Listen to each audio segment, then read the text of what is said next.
Hi guys, I'm making pumpkin bread today, and I thought I would share this recipe with you guys because you enjoyed my pumpkin soup video so much. All the ingredients for this recipe are salt, flour, sugar, baking soda, 4 eggs, ground cinnamon, nutmeg, chopped pecans, vegetable oil, water. And this is optional. It doesn't say this in the recipe, but I like raisins, so I would add raisins. Last but not least, pumpkin.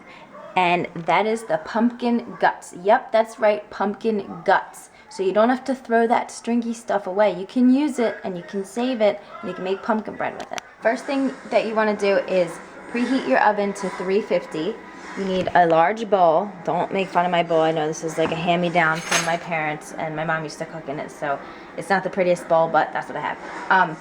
And we have the first ingredient is flour. It's 3.5 cups of flour. I already put 2 in. This is the third one. And here's the half. So that's 3.5 cups of flour total.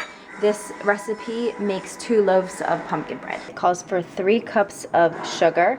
I like to use a knife to level it off and make sure that it's exactly 3 cups. Dump the sugar right in the bowl. I already dumped 2 cups in. That's the 3rd cup right there. You need 2 teaspoons of baking soda, 1.5 teaspoons of salt, 2 teaspoons of cinnamon. Cinnamon is high in antioxidants as well. I think it has as much antioxidants as blueberries do. Next ingredient is 2 teaspoons of nutmeg. Next, you want to mix all the dry ingredients in the bowl together.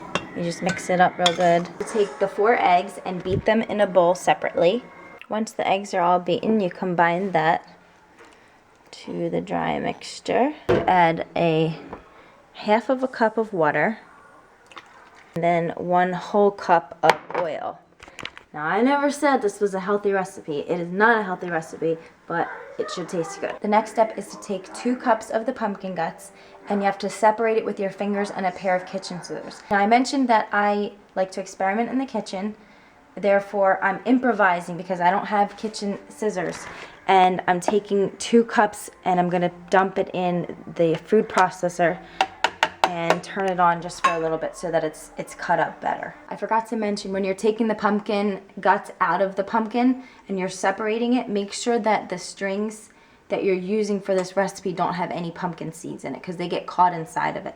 So you gotta check it carefully. Now that I have that in there, I'm just gonna turn it on for a little bit. This way it won't be so stringy in the batter. After it's cut up a little bit in the food processor, you just dump the pumpkin in the batter and you mix it thoroughly. I'm just going to continue to stir this until it's blended well. Now I'm going to add the chopped pecans to the mixture. Dump them all in. Mix it up a little bit.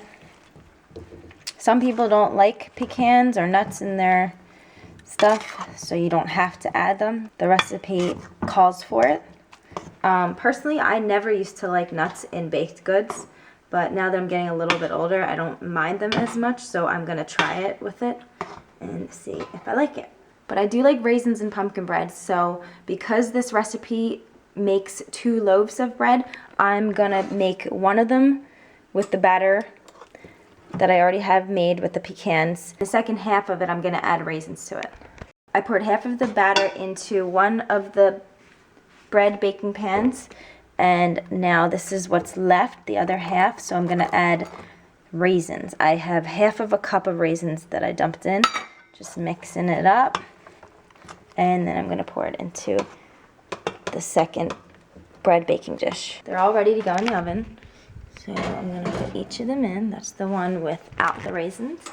And the glass pan is the one with the raisins. Okay, so I'm going to put them in there at 350 for an hour. It's been less than a half an hour baking and it smells delicious in here. Okay. Wow. It rose up a lot. After they're slightly cooled, then you transfer them from the baking pan onto a baking sheet. I don't have a baking sheet, so I just took out my toaster racks instead. This is the finished product. It looks good. This is the one with just the pecans, and this is the one that has the raisins in it. Ready to taste it, and here's my taste tester. I'm ready to try. You have the one with pecans only, and mine has pecans and raisins. And this is made with the pumpkin I carved. Yep. You could be honest with me. I want to know the truth. It's good. It's nice and moist. Really good, nice and moist and delicious. Yeah?